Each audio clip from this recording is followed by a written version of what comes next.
ሰላም አለይኩም እንዴት ቆያችሁ? ተድላ ሰለመ የሚል የቲክቶክ እና የፌስቡክ ፖስቶችን እያየሁኝ ነው። ከዛሬ 3 ወር በፊት ተድላ ዩቲዩብ ላይ ያደረጋቸውን ቃለ መጠይቆች ሶሻል ሚዲያ ላይ በጣም ደንግጬ ነበረ።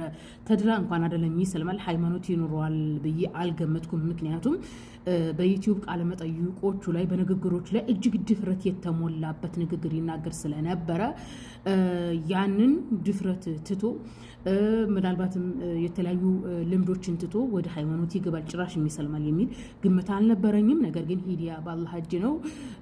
ኤኒዌይስ አላህ ይሰብት ቀልበ አለ ዲን አላህ ነው የምለው። ይህንን ነው የምመኝለት። እንግዲህ ሁላችንም ሶሻል ሚዲያ ላይ ነው ያለነው። ህይወታችንም ሃይማኖታችንም ማንኛውም ነገራችን ለሰዎች የተጋለጠ ነው። እናም እህት ወንድሞች እንግዲህ አንድ ሰው ሲሰልም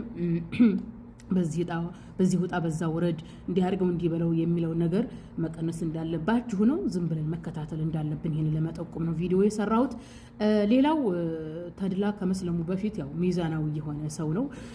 በነገራችን ላይ በነፃነት የሚኖር ሰው መሆኑን የምትረዱት 50 ዓመት አካባቢ ነው እድሜው። ነገር ግን የ35 ዓመት ወጣት ነው የሚመስለው። በነገራችን ላይ የሃይማኖት ጉዞውንና እድሜው አላህ እድሜውን ያስረዝመው በጤና በነፃነት ረጅም እድሜ ተዝናንቶበት ሞቅ ያለ ህይወት ያሳልፍ ዘንድ ምኞቴ ነውና ሃይማኖታዊ ጉዞውንና እንደዚህ ወጣት መስሎ የ50 ዓመት ጎልማሳ መሆኑን እነዚህንም ቢያካፍለን ሰዎች ትምህርት ቢወስዱበት የሚል ግምት አለኝ። ኤኒዌይስ ምን ልላችሁ ፈልጌ ነው፣ ሚዛናዊ የሆነ ሰው ነው።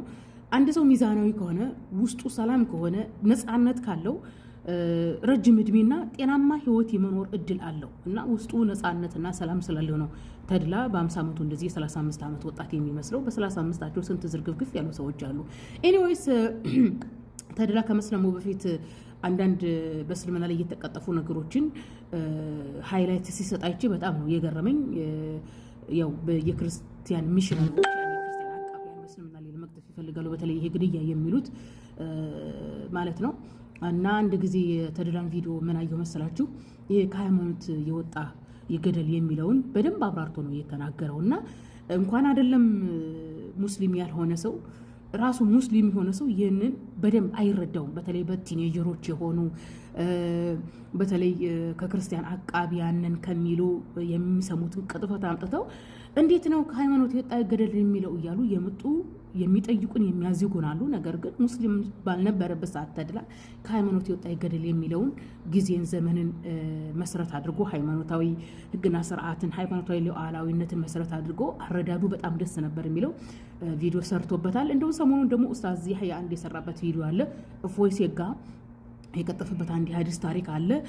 የሐዲሱ ታሪክ የሚያወራው ያኒ በሰሃቦች ዘመን ነብዩ አለይሂ ሰላቱ ወሰለም በነበሩበት ዘመን የውሃ ጉድጓድ ነበራቸውና የውሃ ጉድጓድ ላይ ጎርፍ ይሞላበታል። ኦኬ ጎርፍ ሲሞላበት ሰሃቦች ሄደው ነዋሪዎች ሄደው ነብያችን አለይሂ ሰላቱ ወሰላምን ጎርፉን ይሄን እንትን የውሃ ጉድጓድን ጎርፍ ሞላበት፣ ይሄ ውሃ ንጹህ ሊሆን ይችላል ወይ ልንጠቀመው እንችላለን ወይ ብለው ሲጠይቁት ውሃ አይበላሽም። ኦኬ ጎርፍ ይሄዳል ይመጣል። ኦኬ ለምሳሌ እኛ በተለይ የሩራል ኤሪያ ህዝቦች ነን። የወንዝ ውሃ እየጠጣን ወንዝ ጎርፍ ሲሞላበት ምን ሲልበት የኖረ ነው። ኦኬ እና እንደዛ ነበር ታሪኩ። ያንን ታሪክ አጣሙ እፎይ ሴጋም ሆነ ሌሎችም ሲቀጥፉ ነበረ። ያንን እንዴት ታሪኩን ያጣመማል እንዴት አውዱን ያጣመማል ብሎ የተናገረበት ነገር በጣም ስቦኝ ነበረ። አላህ ብሎ ደግሞ ሰለመ። መጨረሻውን ያሳምርለት፣ የእውነት ያድርግለት በኢባዳ እንግዲህ ለእስልምና ቀርቧል።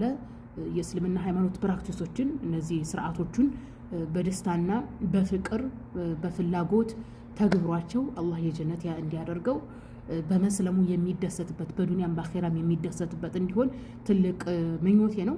እንግዲህ ተድላ ባወቀው ልክ ነው የሚኖረው። ለወደፊትም እያወቀ ሊኖር ነው ወደ እስልምና የገባውና ጀጅ እንዳታደርጉ ለማለት ነው። እህት ወንድሞች ይሄን ይመስላል ሪካርድ አበሳው። ሰላም አለይኩም። ከቻላችሁ ቪዲዮን ኮፒ ሊንክ ሼር አድርጉ። በተለይ ተድላ የተናገራቸውን ሼር አድርጉ፣ ሪፖስት አድርጉ። ካፊሮች የቀጠፉት ነገር ለሰዎች ግልጽ እንዲሆን ማለት ነው።